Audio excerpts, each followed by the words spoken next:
PR system সম্পর্কে আমি একটা কথা বলতে চাই। পিআর সিস্টেম বাংলাদেশে প্রথম কথা তুলেছি আমি, মানে অফিসিয়ালি সংসদে বলেছি আমি। এই আমাদের ইলেকশন কমিশনে আমি চিঠি দিয়েছি, প্রস্তাব তারা গ্রহণ করে আমাকে চিঠি দিয়ে অ্যাকসেপ্ট করছে এবং এই প্রস্তাবের উপর আলোচনা করছে এবং এই পিআর সিস্টেম আর্টিকেল লিখেছি, বিভিন্ন সেমিনার আমাদের আমাদের পার্টির জাতীয় পার্টির আমাদের নির্বাচনী ইশতেহারে পিআর সিস্টেম সম্পর্কে একটা দুটো জিনিস আমাদের স্পেশাল আছে যে আমরা ক্ষমতায় গেলে এগুলো করবো। একটা হলো পিআর সিস্টেম, আর একটা হলো আমাদের প্রাদেশিক সিস্টেম। এই দুটো আমাদের স্পেশাল এজেন্ডা আমাদের ইশতেহারে। কিন্তু আমি বলছি যে পিআর সিস্টেম এই মুহূর্তে দরকার নেই। পিআর সিস্টেম একটা নতুন জিনিস এবং ওনারা পিআর সিস্টেম বুঝেন। আরেকটা আমি বলে রাখি, এখানে মহিলা আসনে আমাদের দেশে এখনো যেহেতু শুধু এমপিদের ভোটে হয়, সেখানে কিন্তু পিআর সিস্টেম ইউজ করা হয়। অফিসিয়ালি এটা পিআর সিস্টেম ইউজ করা, সেখানে আমি ইনভলভ ছিলাম যখন তৈরি করা হয়, আমার সঙ্গে আলাপ করা হয়েছে অনেক আগের কথা। যখন এটা দেওয়া হলো, খালেদা জিয়া বোধহয় এসে একবার করে দিলেন, তখন পিআর সিস্টেম সংসদে আমার সঙ্গে আলাপ করেছিল, আমি পিআর সিস্টেম নিয়ে কথা বলেছি এবং পিআর সিস্টেম ওখানে চালু আছে। বাংলাদেশের মহিলাদের আসনে, সংরক্ষিত আসনে নির্বাচন পিআর সিস্টেমের মাধ্যমে হচ্ছে। বাকিগুলো করার ব্যাপারে আমাদের প্রস্তাবের মধ্যে আমি যেটা প্রস্তাব দিয়েছিলাম, এনারা কোন প্রস্তাব দিয়েছে আমি জানি না, সেই প্রস্তাবটার কিছু সমস্যা আছে। আমি বলেছিলাম যে খালি একটা শুধু দল নয়, দলের 300 ক্যান্ডিডেটের তালিকা থাকবে, এটা একটা সেকেন্ড সিস্টেম আর কি। এটা অনেক পৃথিবীর অনেক দেশে এরকম ব্যবহার করা হয়।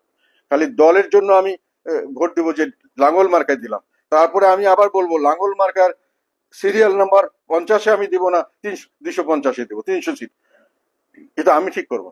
তাতে করে ক্যান্ডিডেট এবং দল দুটোকেই চয়েস থাকে একটা ভোটারের। আর এখন যদি শুধু আমি দলের দেই, তাহলে ক্যান্ডিডেট 1 থেকে 100-300 পর্যন্ত যেটা দিবে, দল যেটা দেবে সেটাই, সে 1 নম্বর দিবে।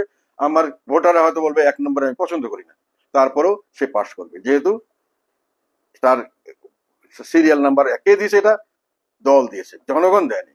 কাজে ওইটা আমি করেছিলাম। কিন্তু এখানে একটা সমস্যা হলো, এখানকার যে আমাদের দেশের 100% লোক শিক্ষিত নয়, তার জন্য মার্কা দিতে হয়, লাঙ্গল দিতে হয়। আমি যে জাতীয় পার্টি লিখি, অনেক লোক বুঝে না।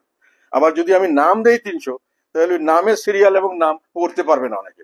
ফলে এই সিস্টেমটা করার আগে এগুলো জিনিসকে বিবেচনা করতে হবে, এগুলোর জন্য প্রপার ট্রেনিং দিতে হবে, যারা ভোট গ্রহণ করবে তাদের ট্রেনিং দিতে হবে, জনগণকে ট্রেনিং দিতে হবে এবং জিনিসটাকে গ্রহণযোগ্য করাতে হবে।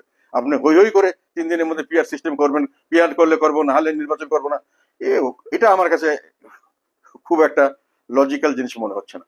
কাজে এইটা পিআর সিস্টেম সম্পর্কে আমরাই প্রথম কথা বলেছি, আমি প্রথম এটা করেছি আমাদের রাজনৈতিক এজেন্ডাতে, জাতীয় পার্টির এজেন্ডাতে এটা আমরা এটাকে আমরা এস্টাবলিশ করবো, কিন্তু প্রপার ওয়েতে করবো, যেটা করলে দেশের জনগণ লাভবান হয় সেভাবে করবো, হুইমজিক্যালি করবো না। এবং এখন সেই প্রিপারেশন নেওয়ার সময় নেই। এখন দেশ একটা ক্রান্তিকাল অতিক্রম করছে, হসপসের ভিতরে আপনি নতুন জিনিস ইন্ট্রোডিউস করতে পারবেন না। আর একটা কথা বলে দিই, পার্লামেন্ট ছাড়া কারো কোনো ধরনের সংশোধন করার অধিকার কারো নেই। এবং যে কোনো জিনিস করতে চান, গণভোট করতে চান, সেটাও আপনাকে, সেটার কোনো প্রভিশন আমাদের সংবিধানে নেই। সংবিধানের বাইরে কারো কিছু করার অধিকার কিছু নেই। ওনারা এই সব কিছু ভেঙে ফেলতে চাচ্ছেন, নতুন করে নিজের কায়দার দেশ সাজাবেন। অর্থ হলো তারা নিজের ইচ্ছা মতো একটি রাষ্ট্র তৈরি করতে চাচ্ছেন, যে একেবারে 100% তাদের কন্ট্রোল হবে এবং সেই সবকিছু তারা নিয়ন্ত্রণ